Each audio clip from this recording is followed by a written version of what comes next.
Friends, welcome to our channel Soujanya Kishore. ఇప్పుడు మనం గుళ్ళ మైసూర్పాక్ ఎలా తయారు చేసుకోవాలో చూసుకుందాం. దానికి 1 కప్పు శనగపిండి తీసుకోండి. అదే కప్పుతో 2 కప్పుల పంచదార, 2 కప్పుల ఆయిల్ తీసుకోండి. ఈ శనగపిండిని జల్లెడలో వేసుకుని ఏమీ లేకుండా నీట్గా జల్లించుకోండి. అదే కప్పుతో 2 కప్పుల పంచదార తీసుకుని పంచదార మునిగేంత వరకు వాటర్ పోసి తీగపాకం వచ్చేంత వరకు చేయండి. ఇప్పుడు ఈ శనగపిండిలో వేడి చేసిన ఆయిల్ని 1 స్పూన్ తీసుకొని దాని మీద వేసి ఉండలు లేకుండా కలపండి. నూనె పోసిన పిండిని మళ్ళీ జల్లెడలో వేసి జల్లించుకోండి. ఇలా జల్లించుకోవడం వల్ల పిండి ఉండలు కట్టకుండా మంచిగా ఉంటుంది. పంచదార తీగపాకం వచ్చాక శనగపిండిని దీంట్లో వేసి ఉండలు కట్టకుండా కలుపుకోండి.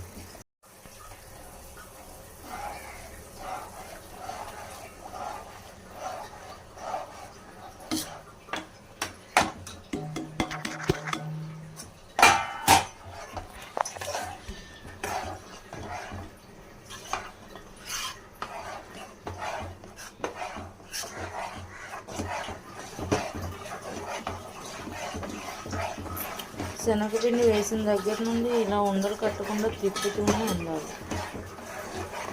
తిప్పకుండా ఉంటే అడుగంటేస్తుంది, ఉండలు కట్టేస్తుంది. ఆ ఉండలన్నీ పోయేదాకా తిప్పుతూ ఉండాలి.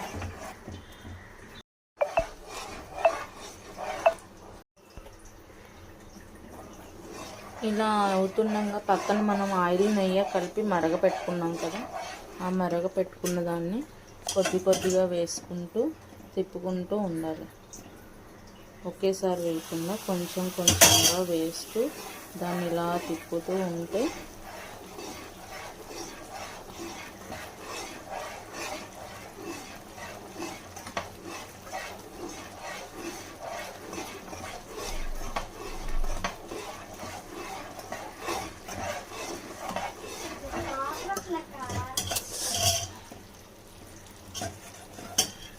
కొద్దిగా నెయ్యిని ఆయిల్ని కలిపి మరగపెట్టుకున్న నెయ్యిని ఆయిల్ని అలా కొంచెంగా పోసుకుంటూ దాన్ని తిప్పుకుంటూ ఉండాలి. మొత్తం ఇలా దగ్గర పడేంత వరకు చేస్తూ ఉండాలి. ఆల్రెడీ డ్రై ఫ్రూట్స్ కట్ చేసి పెట్టుకున్నాను. ఇది పూర్తిగా ఆప్షనల్. మీకు నచ్చితే వేసుకోవచ్చు, లేకపోతే స్కిప్ చేయొచ్చు. నాకు ఇష్టం కాబట్టి నేను వేసుకుంటున్నాను.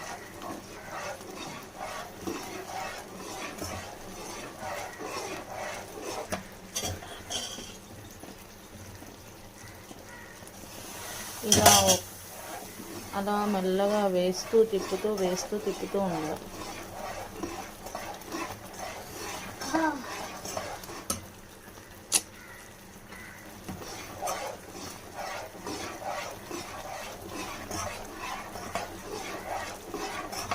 ఇది మొత్తం దగ్గర పడేంత వరకు అలాగే చేస్తూ ఉండాలి.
దీనికి నాన్ స్టిక్ పైన అయితే కింద అడుగు అంటుతుంది, మాడిపోతుంది అన్న భయం ఉండదు మనకి. నార్మల్గా అయితే అడుగు అంటేయడం అలా అవుతుంది. నాన్ స్టిక్ అయితే మంచిగా అడుగంటకుండా ఉంటుంది.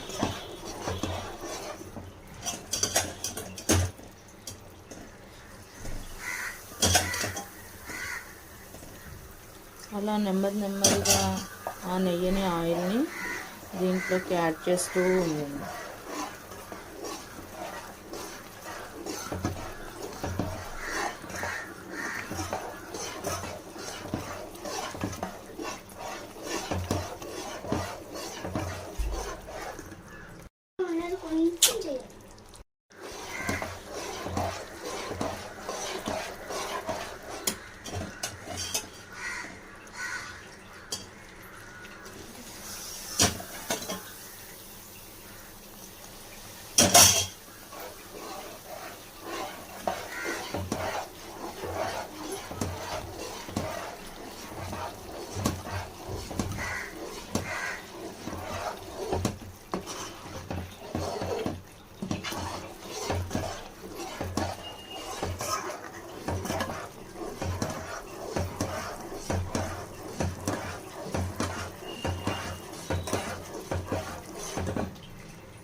తిప్పుతూనే ఉన్నాను. ఇలా మొత్తం దగ్గరికి వచ్చేంత వరకు తిప్పుతూ ఉండండి. ఆయిల్ యాడ్ చేస్తూ తిప్పుతూ నేను ఆయిల్తో పాటు నెయ్యి కూడా వేసాను. మీరు ఉంటే వేసుకోవచ్చు, లేకపోతే ఆయిలే వేసుకోవచ్చు.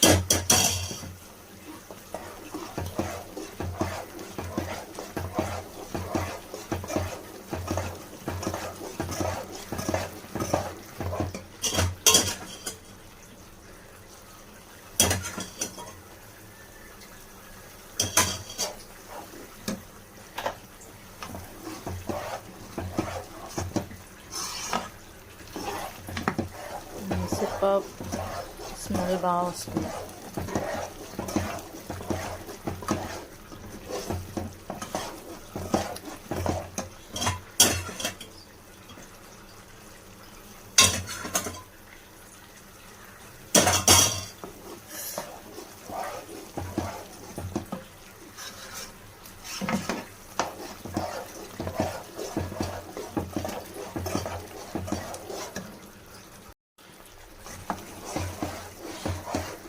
కలర్ చేంజ్ అవుతుంది, చూసారా?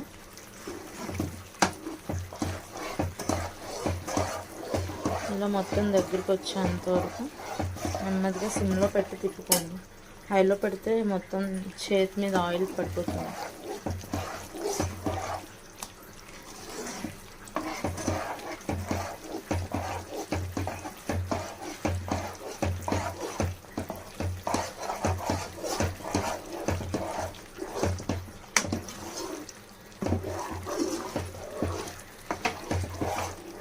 ఆయిల్ కూడా పైకి తేలుతుంది, చూసారా? పైకి తేలితే మనకు ఆల్మోస్ట్ రెడీ అయిపోయింది.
ఇలా ప్లేట్స్లోకి తీసేసుకొని తయారైపోయాక ప్లేట్స్లోకి తీసుకుని మీకు ఏ షేప్లో కావాలితే ఆ షేప్లో కట్ చేసుకోవాలి.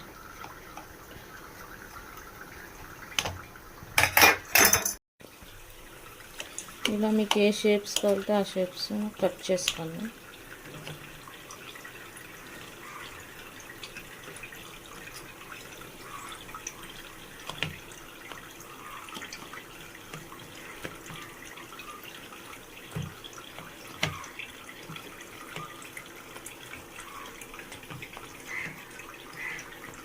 చల్లారాక తీసుకోవాలి. ఫైనల్గా మైసూర్పాక్ రెడీ అయిపోయింది. నేను కొంచెం పెద్దగానే కట్ చేసుకున్నాను. మీరు మీకు ఎంత సైజెస్లో కట్ చేసుకోవాలనుకుంటే అంత సైజెస్లో కట్ చేసుకోండి.